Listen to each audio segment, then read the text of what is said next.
Have you ever experienced a string of coincidences in your life that just felt a little too perfect? Oh, like, I mean, we all have, right? Yeah, like picture this. You're running late for work, you miss your regular train, and you are obviously understandably frustrated.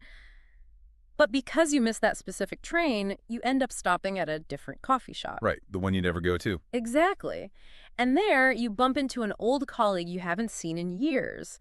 And in just, casual chat, they happen to offer the exact solution to a career problem you've been agonizing over for months. It's wild when that It happens. really is. In those moments, it leaves you wondering, is the universe actively pulling the strings here? Like, is there a script we just can't see? It's a really powerful sensation, and psychologists actually have a term for it. It's called apophenia. Apophenia. Yeah, apophenia. It's basically the universal human tendency to look for patterns in the chaos. Because we are fundamentally wired, both neurologically and culturally, to ask if there's a grand design behind the seemingly random sequence of our daily lives, Oh. or if we were just, floating in a sea of statistical probability. Right, which brings us to the topic of today's deep dive, because today we are putting our own beliefs aside for a bit to step into a highly unique spiritual framework, one that takes that exact sensation of apophenia and just amplifies it to the absolute maximum. Oh, it really does. Yeah, we are exploring a worldview that argues there's absolutely no such thing as mere coincidence or probability. And to do this, we're unpacking a fascinating text written by an author named Sufeng. Dated April 3, 2025, right? Spot on. April 3, 2025. It's titled Understanding the Way from the Details of Daily Life. And this draws from broader philosophical collections known as the Chanyuan corpus and the collected works of Feng. Now, I want to be super clear with you, our listener, before we really get into the weeds here. Yeah, that's important. We aren't here to tell you if these spiritual claims are objectively true or false. We're not endorsing any viewpoints or taking sides. Our mission today is simply to impartially unpack the original source material. We just want to try in this lens for a little while so you can understand the internal logic of how these ideas work. Which is such a valuable exercise. Yeah. Trying on that lens requires a complete paradigm shift, because knowledge is most valuable when we can stretch our minds to understand how different people construct meaning. Absolutely. And in Feng's framework, the universe isn't just a place where things happen to you. The universe is an active, ongoing conversation. Yeah, and as I was digging through the source material, I was trying to find a way to visualize this. At first, I actually thought of that movie, The Matrix. Oh, sure, the green code falling down the screen. Right, where Neo realizes the walls in the city are just manifestations of this underlying computer code. But reading deeper into the text, I realized Feng's concept is way more organic than that. It's less like computer code and more like trying to learn a brand new language. Oh, I like that analogy. Because think about it, if you look at a page of complex foreign characters and you don't speak the language, it just looks like random shapes, right? They look chaotic. Exactly, just chaos. But according to Feng, every single phenomenon, literally every event in existence, is the language of what the author calls the greatest creator. You just have to learn the grammar. That analogy of learning the grammar is perfectly aligned with the text. The core concept Feng introduces here is called the way of the greatest creator. Okay, the way. Yeah, the way. And to understand the consciousness of the greatest creator, the author argues, you have to comprehend this way. But the fascinating thing is how you're supposed to do that. You don't do it by, isolating yourself on a mountaintop or waiting for a booming voice from the sky. Right, no burning bushes. No, nothing like that. You achieve it by paying relentless, almost obsessive attention to the mundane, the subtle changes, the microscopic details of everyday life. So observing the deeply ordinary to understand the divine. So if I'm tracking with the language metaphor, a change in the weather, a traffic jam, a misplaced set of keys, these aren't just frustrating things that happen to you. They are active vocabulary words. They're sentences. That is the philosophical baseline, yeah. If everything is language, then literally nothing is silent. A flat tire isn't just a mechanical failure. In this framework, it is a direct communication. The text posits that the universe's changing manifestations are the creator actively speaking to us. But let me play devil's advocate here for a second. Go for it. Because intellectually, that sounds incredibly poetic, but practically, doesn't this run the risk of extreme confirmation bias? How do you mean? Well, if you decide going into your day that absolutely everything is a secret message, you're going to start seeing profound meaning in your burnt toast, How does a person live with this philosophy without becoming completely paralyzed by overanalyzing every single detail? How does the author transition this from an abstract idea into something a normal person can actually use? That's a very fair question, and Feng actually anticipates that exact skepticism. The text doesn't ask you to take this on faith through abstract theory alone. Oh, it doesn't. No. To demonstrate how this works in practice, the author grounds the philosophy in a highly specific, incredibly stressful, real-world scenario, one that played out just days before the text was written. It's basically a crisis of logistics. Okay, I love a good crisis story. And honestly, if you've ever hosted a large dinner party, let alone managed a property, you are going to feel your blood pressure rise during this part of the deep dive. The stakes are intensely relatable. Oh, totally. Let's lay out the timeline exactly as Feng records it. We're looking at March 26, 2025. Feng and a team are at their resort, preparing 2 lakeside guest rooms. Okay, so they're getting ready for visitors. Right. They have guests arriving on April 1st. Guests who had booked this stay well in advance. So there's a hard and fast deadline. And we really need to emphasize the environment here because it's crucial. It's late March, but this location is locked in a deep freeze. Yeah, brutal weather. The land is completely covered in snow and ice. We are talking about winter temperatures plummeting below minus 30 degrees Celsius.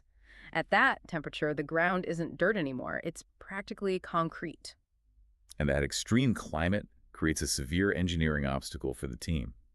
Because these guest rooms are located directly beside a lake, the original water pipeline supplying the rooms had to be buried very shallowly underground. Which, I mean, from an outside perspective, seems like a terrible idea in a place that drops to minus 30 degrees. Basic plumbing dictates you bury pipes below the frost line so they don't freeze. It does seem counterintuitive, but the text notes a crucial physical constraint they were dealing with. If they had dug the trench any deeper, the water table from the adjacent lake would have constantly seeped in. Oh, I see. Yeah, would have flooded the trench and made installation completely impossible. So they were forced by the geography to use a shallow pipe. Which means it's incredibly vulnerable to the cold. Exactly. And naturally, that shallow pipe simply could not withstand the sub-zero temperatures. It had frozen completely solid. So the timeline is ticking, you have guests arriving in a matter of days, and the fundamental infrastructure of your hospitality is entirely broken. I mean, you can't just tell guests that they can't flush a toilet or wash their hands or take a shower. No, definitely not. The relatable anxiety here of trying to force a fix in a failing situation is just palpable. It is. And the team's initial response is purely mechanical.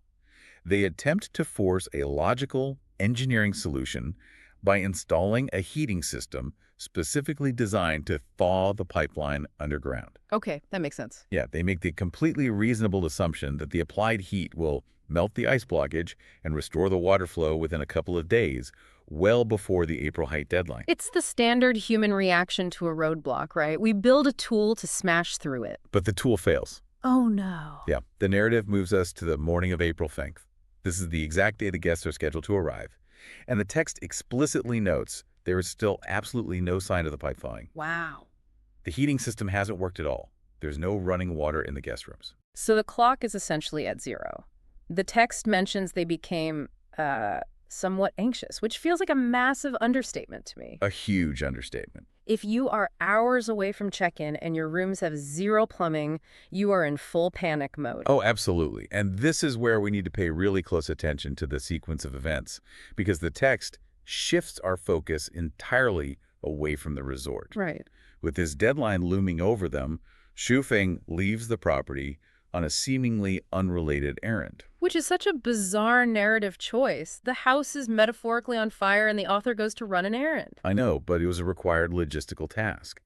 On that morning, April 1, Feng had to transport a water sample to the airport so it could be sent off to a laboratory in Vancouver for testing. So he's literally driving away from the crisis. He is. But on the return trip from the airport, Feng makes an unplanned stop at the home of his former landlord, a man named Mr. Bell. Okay, Mr. Bell. And the purpose of this stop is to deliver a letter. Now, here is the crucial detail Feng highlights for the reader. He had actually intended to deliver this specific letter to Mr. Bell a full week earlier. Really? A whole week? Yeah, but for a variety of completely mundane reasons, the delivery kept getting postponed. It was delayed over and over again until this exact day. So you have this stressed out property manager sitting in his old landlord's living room, and naturally when you are consumed by a problem, it spills out in conversation, right? Exactly. Xue Feng ends up venting to Mr. Bell about this absolute nightmare with the frozen water pipes at the resort and the guests arriving in just a few hours. And Mr. Bell have an idea. He does. Mr. Bell listens to this situation and offers a radically simple pivot. He points out a shift in the environment that the team, blinded by their focus on the underground heating system, had completely missed. What was it? Well, while the ground is still frozen solid like concrete, the daytime temperatures in the air have finally risen above freezing. Ah, the ambient air is warmer than the dirt. Exactly. So Mr. Bell suggests abandoning the frozen underground pipe entirely. There's no time to thaw it. Instead, he proposes they just take a new, flexible rubber hose and run it directly on the surface of the ground. Just right over the snow and dirt. Right, routing it along the lakeshore straight to the guest rooms. Because the daytime air is above zero, water running through a surface hose won't freeze. Oh, wow. It's a complete paradigm shift. Stop fighting the ice, just go above it. Yeah. So Kofeng rushes back to the resort after lunch. The team immediately pivots. They haul out dozens of meters of rubber hose. They dismantle their failed heating setup. They connect the new hose, running it above ground along the shore. But the time frame for this execution is incredibly narrow. I mean, they are racing the clock. Oh, it's down to the wire. They finish the installation just after 4:00 p.m. And according to the text, before they even have a single second to run a pressure test on this makeshift system, the guests arrive. Unbelievable. They are literally pulling into the resort. The team quickly turns on the main supply, and water flows perfectly. Just like that. Just like that. The hot water boiler fires up normally. The guests have full amenities. It is a complete, down-to-the-wire salvation of the event. That is wild. A flawless resolution born from a totally improvised plan. Now, if we stop the story right here, how would a standard observer interpret this chain of events? I mean, a standard observer would call it an incredibly lucky Rube Goldberg machine. Exactly. You know those intricate contraptions where a marble rolls down a ramp, hits a spoon, which flips a switch, which pops the balloon? It's a chain reaction. Yeah, right. The delayed letter was the marble. Delivering it a full week late triggered a conversation, which was the spoon, which tipped the final domino of Mr. Bell's idea, which ultimately solved a plumbing crisis miles away. Yeah. As standard observers, we would just say, wow, what a massive stroke of luck that you procrastinated on delivering that letter. We would. But this is where the aha moment of Xue Feng's worldview fundamentally alters the picture. Because for Xue Feng, luck does not exist. Epiphany isn't just a psychological trick we play on ourselves. In this text, it is the correct way to view reality. The author synthesizes the timeline like this. If that letter had been delivered to Mr. Bell earlier in the week, as originally intended, the underground heating system wouldn't have failed yet. Right, because the problem didn't exist a week ago. Exactly. There would have been no plumbing crisis to discuss, and Mr. Bell wouldn't have offered the surface hose idea. Oh, wow. And conversely, if Xue Feng had delayed the letter even one more day, the guests would have arrived to dry taps. Or if Xue Feng had just dropped the letter in a mailbox instead of staying to chat, the life-saving information would never have been exchanged. So the interpretation is that the procrastination wasn't a flaw at all. The micro delays over the past week were an active, required part of the solution. Yes. To the untrained eye, Feng writes, everything appeared to be nothing more than coincidence. But through the lens of the Way, this is not a random chain of events. It is viewed as the exquisite, intentional orchestration of the greatest creator. It's all language. All of it. The text frames this as the creator meticulously scheduling a water sample errand to Vancouver and enforcing a week-long delay on a letter, all to produce a specific conversation at the exact hour it was needed to save the day. It is basically retroactive problem-solving on a cosmic scale. I mean, that is a staggering way to process your own life. It completely reframes the concept of a stressful obstacle. How so? Well, it means your mistakes, your delays, your frustrations, they might actually be divine scheduling. You aren't running late, you're being held back, so you arrive exactly when the universe needs you to. It transforms anxiety into an exercise in translation. It really does. It provides an immense sense of psychological comfort and purpose. But the source material doesn't stop with this macro-level event. No. No. Having established how this language works in the external physical world of plumbing and logistics, the text immediately transitions to test this philosophy on a highly personal, internal micro-level. Okay, so we zoom way in. Right. From dozens of meters of rubber hose stretched across freezing dirt down to the intricate biology of the human body. Precisely. The text outlines a secondary event. For an unspecified period of time, Suofeng had been suffering from a concerning physical issue. It was a persistent, noticeable pain located beneath the left ribs. Ouch. And when you have an unexplained pain in your torso, your biological alarm bells start ringing. Naturally, the people around Swefen, who are referred to in the text as brothers and sisters, they start offering standard, mundane medical advice. As people do. Right. They suggest various medications. They advise on precautions to take to ease the strain. It's the standard human reaction to physical pain. We try to medicate it. But Schuesen explicitly rejects these mundane interventions. The text describes taking medicine or implementing physical precautions for this pain as troublesome. Wait, really? So if he rejects the medicine, I'm assuming he relies purely on a spiritual fix. Does he just ignore it and hope it goes away? He doesn't ignore it. He surrenders it. Surrenders it? Yeah. Drawing on the exact same philosophical framework used to solve the frozen pipe, Schuofeng realizes that this internal physical pain is also a manifestation of the way. It's a word in the cosmic vocabulary. Oh, I see. Therefore, the solution is not an external chemical medication, but internal alignment. Schuofeng inwardly expresses these thoughts, sincerely entrusting the entire matter of the rib pain to the way of the greatest creator, asking the way to make its own arrangements. Wow. And does the text mention what happens next? What's the timeline? The timeline is quite dramatic, actually. The text states that the very next day after this surrender, the pain became noticeably lighter. By the third day, it had vanished entirely. Completely gone. Completely. And as of the writing of this text, which Schufen notes is more than a month later, the pain is not returned.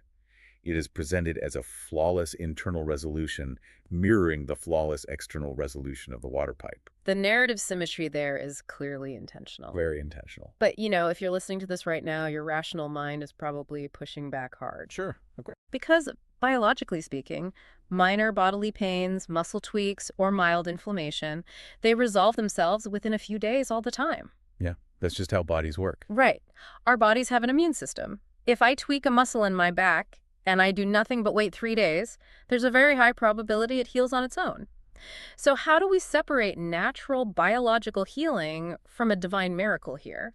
How does the author differentiate between science and the supernatural?